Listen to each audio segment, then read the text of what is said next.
호돌이 썰툰.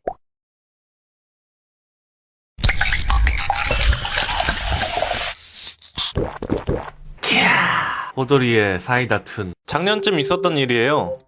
감자탕집에 고춧가루, 우거지 등등 해서 8박스가 왔어요. 입구 카운터에 내려놓으니 어떤 남자가 오더니 "댁배 이거 주방에 옮겨놔!" 어이없었지만 차분하게 "저희는 가게까지고 정리는 직원분들이 하셔야죠." "옮겨 놓으라고! 일 그따구로 하냐?" "아유 그러니까 택배하고 있지." "일단 추가 서비스고요. 제가 식당 안에 넣어드리면 후회하실 텐데요." 니깐 놈이 나를 후회하게 한다고? 옮기기나 해. 그래서 일단 네 하고 주방으로 옮겨줬어요. 그리고 사인해주라고 해서 사인 받고 바로 조끼를 벗고 자리에 앉았어요. "야, 뼈해장국 가져와." 손님을 그런 눈으로 쳐다봐? 눈가를 뽑아볼라. 뼈해장국 가져오라고. 손님 처음 봐? 해장국을 갖다 줄 땐 "야, 뼈에 살 다 발라와." 말 더럽게 못 알아쳐먹네. 본사에서 교육 그렇게 시키디? 손님한테 그러라고? 별 거지 같은 게 주문 하나 못 받네. "야, 됐다, 안 먹어. 나 간다." 하고 나왔어요. 그 후 3번 정도 더 감자탕집 배달할 일이 있었는데 일 다 끝나고 저녁밥 먹고 놀다가 11시쯤에 배달을 갔어요. 저보고 흠칫하더라고요. "앞으로 배송 시간 11시에요. 택배기사 마음이고요. 불편하면 본사에 항의하세요." 그러고 나왔는데 2번 더 11시에 배달하니 본사에서 전화가 오더라고요. 알겠다고 말하고 주말에 거기 가서 회식한다고 전해주라고. 그 후 클레임 전화 안 오고 물건도 안 시키네요. 저만 보면 숨쉬는 것만 빼고 모든 걸로 트집 잡는 상사가 있습니다. 제가 아무리 긍정적인 자세로 수긍하고 받아들여도 군대에서 배운 버릇 때문인지 후임을 본인 장난감이나 스트레스 해소용으로 생각해서 끝까지 갈굽니다. 별것도 아닌 걸로. 그러다 어느 날 회식 자리가 있었습니다. 회식 자리에서 술 마시다가 화장실에 갔습니다. 그때 부장님이랑 같이 갔는데 뻘쭘하고 서먹하게 소변을 본 뒤에 손 씻고 있는데 부장님께서 "새가 불을 타면 뭔 줄 아나?" 라고 물으시길래 당황했습니다. 부장님이 아재 개그 같은 걸 좋아하셔서 성의껏 답해드렸습니다. 불사조인가요?" "아니, 타조." 이러면서 혼자 재밌어 하셨는데 거기서 순간 머리가 팍 돌아가면서 이거다 싶었습니다. 바로 회식 자리로 돌아가서 부장님 보는 앞에서 절 갈구는 상사한테 똑같이 농담을 던졌습니다. "새가 불을 타면 뭔지 아십니까? 타조입니다." 라고 제가 말하니까 상사가 "이 X가 돌았나 머리통이 불에 타서 정전됐냐? 감이 안 와? 어디서 쌍팔년도 개그로 선배한테 이빨을 털어?" 라고 개무시를 하더군요. 그때 부장님 표정을 봤는데 딱 봐도 화가 머리 끝까지 난 표정. 회식 자리 끝날 때쯤에 부장님이 그 상사 개털었습니다. 아이 시원해. "선배, 앞으로 부장님한테 찢기신 것 같은데 화이팅 하세요." 때는 한창 오버워치가 유행했을 시절이에요. 저도 마찬가지로 오버워치에 빠져서 열심히 했어요. 사건 당일 제가 게임을 하는데 그날따라 컨디션이 안 좋았던 건지 게임이 잘 안 됐던 날이었는데 계속 죽기만 하니까 팀원들 중 한 명이 패드립을 시전하더라고요. 오버워치 특성상 팀원들끼리 보이스톡이 가능해서 육성으로 욕하더라고요. 예전에 제가 게임에서 욕설로 인한 고소가 가능하다는 글을 본 적이 있는데 조건이 필요하더라고요. 첫 번째, 공연성. 여러 사람이 있는 장소여야 한다. 오버워치는 6명이라는 사람이 같이 하는 공간이기 때문에 충분했죠.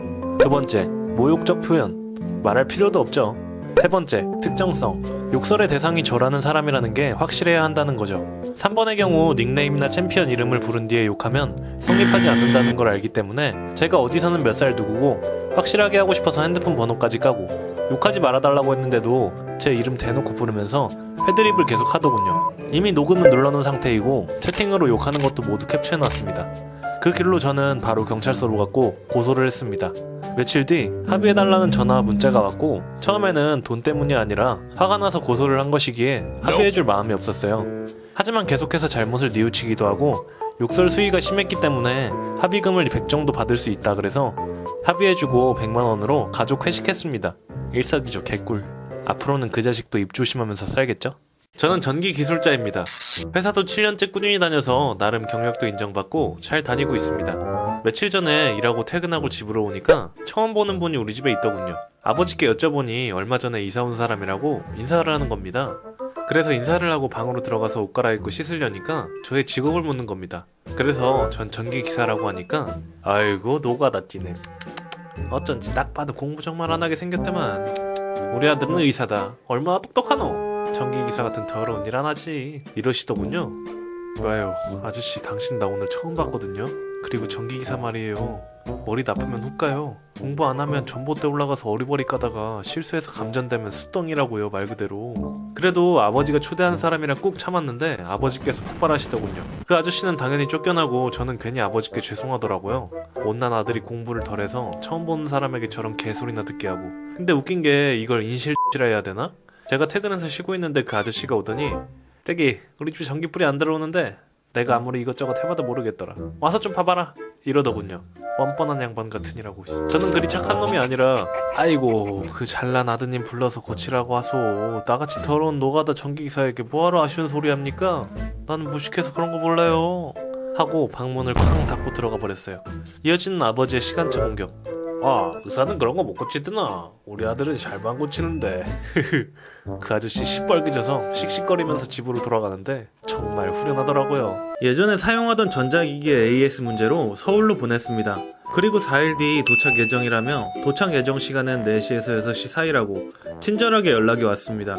당연히 전 그날 집에 택배를 받기 위해 일찍 대기 중이었습니다. 근데 택배가 안 오더라고요. 운송장 번호를 조회해보니까 배달 완료라고 되어 있었습니다.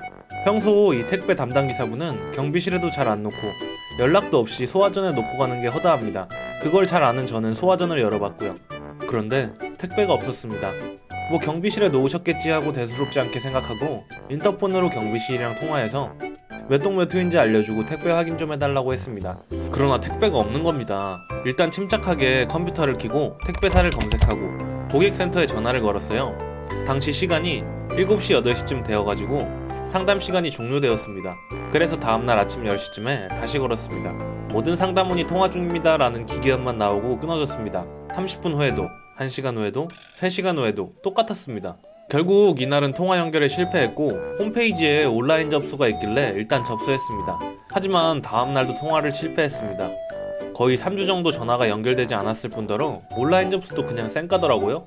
이제 슬슬 한계가 와서 우선 운송장 번호를 검색하니 해당 택배기사 번호가 있길래 문자를 보냈습니다. 안녕하세요. 이거 송장 번호인데 도착한 날 배달 완료라더니 경비실에도 없고 소화전에도 없어서 연락드립니다 라고 보냈고 3분 후에 기사님한테 바로 전화가 와서 찾아보고 연락 주신다고 하셨습니다.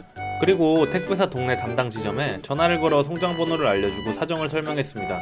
그리고 5분 뒤에 기사님한테 전화가 오더니 이곳저곳에 연락하지 말라고 자기한테 전화가 와서 스트레스 받는다고 하셨습니다. 뭐 약간 어이가 없었지만 내일 연락 준다고 하셔서 알겠다고 하고 기다렸습니다. 하지만 다음날 기사님한테는 연락이 안 왔습니다. 뭐 하긴 워낙에 바쁘시니까 하고 그날은 연락 안 드리고 다음날 오후 2시가 되었지만 연락이 없으셔서 다시 전화를 걸었고 안 받으셔서 문자를 보냈습니다. 저기 어제 연락 주신다고 하셔놓고 왜 연락이 없으세요? 라고 보냈습니다. 이때부터 저는 솔직히 약간 짜증이 많이 올라오던 참이었습니다. 이렇게 보내자 바로 기사님한테 전화가 왔습니다. 전화를 받으니 기사님이 하시는 말씀이 아니 근데 나보다 한참 어린데 저기요가 뭐야? 어? 아니 어차피 그거 없어지면 보상은 내가 해주게 되어 있는데 말투가 그게 뭐냐? 이러는 겁니다. 여기서부터 한 달 동안 참아왔던 저는 폭발해서 기사님한테 뭔데 당신은 반말이에요. 그리고 애초에 사람이 집에 있는데 경비실에 놓고 간 것도 어이가 없는데 그러게 왜 소화전에 놓고 가세요? 그날 내가 집에 없었으면 몰라도 하루 종일 일부러 택배 받으려고 기다렸는데 왜 연락 한 통 없이 소화전에 놓고 가서 일을 벌리냐고요? 잘못은 기사님이 하시고 지금 저한테 화내시는 거예요? 댁 성함이 어떻게 되세요? 그건 알 거 없고 땡땡 담당이니까 어떻게 할 수 있으면 제발 해보던가. 기사 이름은 송장번호만 인터넷에 쳐도 나오는지라 알기는 상당히 쉬웠습니다. 그날 바로 소비자 고발센터에 택배사 담당 기사를 고발하고 다음날 낮에 본사 고객센터에 전화를 걸어 사정을 설명했어요. 한 달 내내 택배사 고객센터와 연결이 안 됐고 그리고 기사랑 연락을 하니까 반말에 짜증에 귀찮아하면서 화를 내더라고요. 제 물건은 한 달째 물론 받지 못하고 어디 있는지도 모르는 상황이에요 라고 하자 본사 고객센터 분은 정말 친절하게도 사과를 대신하며 택배사 고객센터에는 자기가 연락을 해서 오늘 안으로 연락을 주라고 하고서 그리고 꼭 그 기사님 태도에 대해서도 분명하게 전달하겠습니다. 저도 감사의 인사를 보내고 끊고 혹시 몰라 택배사 고객센터에 전화를 걸어봤습니다. 바로 연결되더라고요. 여기에도 상황 설명을 똑같이 했습니다. 근데 여기 고객센터는 약간 귀찮아하는 것 같길래 본사에 전화했었다고 하니까 바로 태세 전환하더니 상담해줬고 한 30분 지나자 처음 보는 번호로 연락이 와서 받았더니 본사에 있는 실장님이라고 하시더라고요. 그러자 그 실장님이 당연하죠. 새 제품은 빠르면 다음날 바로 받아볼 수 있게 해주고, 해당 기사는 제가 말하기보단 관할 소장에게 연락해서 소장님이 직접 말을 하고 본사에도 따로 불러서 교육을 받게 하겠습니다. 죄송합니다. 이렇게 한 달 동안 찾을 수 없었던 제 택배는 다음날 바로 받아볼 수 있게 되었습니다. 그 싸가지 없던 택배 기사는 뭐 알아서 되겠죠?